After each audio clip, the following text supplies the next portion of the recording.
দিন প্রচারের সাথে চ্যানেলটি সাবস্ক্রাইব করুন।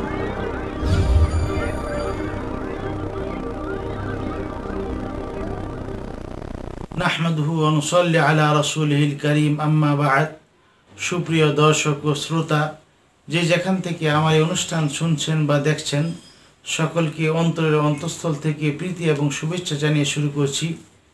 আজ আমি আপনাদের সামনে যে বিষয়টি নিয়ে আলোকপাত করতে চাই তা হচ্ছে প্রতিকৃতির ব্যাপারে ইসলামের দিক নির্দেশনা কি, ইসলাম কি বলেছে।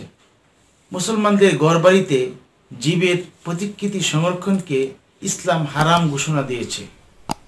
সম্মানিত ব্যক্তিদের ছবি বা প্রতিকৃতি এর অন্তর্ভুক্ত। এসব জিনিস কারো ঘরে থাকলে সেখান থেকে আল্লাহর রহমতে ফেরেশতা পালিয়ে যায়। রাসূল করিম সাল্লাল্লাহু আলাইহি ওয়াসাল্লাম ইরশাদ করেছেন, লা তাদখুলুল মালাইকাতু বাইতান ফিহি কালবুন আও সূরা। ফেরেশতা প্রবেশ করে না এমন গৃহে যে গৃহে রয়েছে কুকুর অথবা ছবি। ইসলামিক দার্শনিকগণ এবং ফুকাহায়ে কেরাম বলেছেন, যারা ঘরের প্রাচীরে ছবি ঝুলিয়ে রাখে তারা কাফিরের মতোই কাজ করে। কেননা কাফিররাই সাধারণত নিজের বাড়িঘর ও বিভিন্ন প্রাচীরে ছবি ঝুলিয়ে রাখে, প্রতিকৃতি ঝুলিয়ে রাখে এবং সেগুলো প্রতি শ্রদ্ধা ও ভক্তি করে, সম্মান প্রদর্শন করে থাকে। ফেরেশতাগণ এই কাজ পছন্দ করে না বলেই এসব স্থান থেকে ফেরেশতা চলে যায় আর ফিরে আসে না। ইসলামে প্রতিকৃতি নির্মাণকে হারাম করে দিয়েছে। অমুসলিমদের জন্য বানানো হলেও তা জায়েজ হবে না। রাসূল করিম সাল্লাল্লাহু আলাইহি ওয়াসাল্লাম ইরশাদ করেছেন, ইন্না মিন আশাদ্দিন নাসি আযাবান ইয়াউমাল কিয়ামাতি আল্লাযীনা ইউসাফফিরুনা হাযিহি সূরা। নিশ্চয়ই কিয়ামতের দিন সবচেয়ে কঠিন শাস্তি দেওয়া হবে তাদেরকেই, যারা এই ছবি অঙ্কন করে বা ছবি নির্মাণ করে। যারা এসব ছবি ও প্রতিকৃতি রচনা বা নির্মাণ করে, কিয়ামতের দিন তারাই অধিক আযাবে নিক্ষিপ্ত হবে।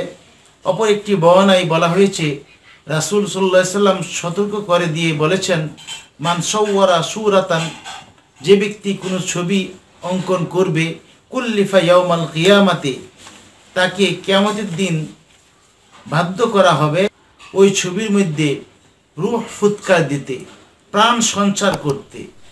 ওয়ালাইসা বিনাফিখিন ফিহা আবাদা, অথচ সে কখনো প্রাণ সঞ্চার করতে পারবে না।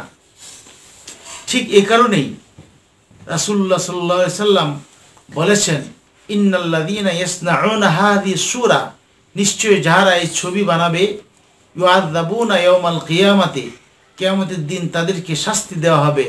ইউকালু লাহুম, তাদেরকে বলা হবে, আহইউ মা খালাকতুম, তোমরা জীবন দান করো, প্রাণের সঞ্চার ঘটাও, যেহেতু তোমরা সৃষ্টি করেছ। এই জন্যে আমরা নিজের বাসা বাড়িতে ছবি ঝুলানো থেকে বিরত থাকব। বিশেষ করে প্রাণীর ছবি, সব ছবি নিষিদ্ধ নয়। যে সকল ছবিতে প্রাণী থাকবে, প্রাণীর ছবিটা ইসলাম নিষিদ্ধ করেছে। তাছাড়া জড়বস্তুর ছবি, গাছগাছালি, ফুলের ছবি ঝুলাতে বা রাখতে কোনো নিষেধ নেই। একটা বিষয় আমাদের কাছে অনেকটা অস্পষ্ট, যে প্রতিকৃতি এবং ভাস্কর্যের মাঝে পার্থক্য। ভাস্কর্য বলা হয় কোনো জড় পদার্থের, জড় জিনিসের, জড় বস্তুর প্রতিকৃতি নির্মাণ করা। আর মূর্তি বলা হয় যা প্রাণীর প্রতিকৃতি নির্মাণ করা। এই জন্যে ইসলাম যে নিষিদ্ধ করেছে তা হলো প্রাণীর প্রতিকৃতি, ভাস্কর্য নিষিদ্ধ করে নাই। যেমন সৌদি আরবে জিদ্দা থেকে মক্কায় যাওয়ার পথে ভাস্কর্য রয়েছে, আমরা দেখতে পাই বিরাট এক কোরআন শরীফের রিহাল রয়েছে, এটা একটা ভাস্কর্য, এটা নিষিদ্ধ নয়। আমরা বিভিন্ন সময় দেখতে পাই অনেক রাস্তার মোড়ে, যেমন আল্লাহ 99 নাম সম্মিলিত ভাস্কর্য দেখতে পাই। ইসলাম এদেরকে, এই ধরনের ভাস্কর্য ইসলাম নিষিদ্ধ করে নাই। এই জন্যে আমাদের বিষয়টা ভালোভাবে বুঝতে হবে। আল্লাহ আমাদেরকে ভাস্কর্য এবং প্রতিকৃতি বা মূর্তি মাঝে পার্থক্য বুঝা তৌফিক দান করুন। আমিন। ওয়া আখিরু দাওয়ানা আলহামদুলিল্লাহি রাব্বিল আলামিন।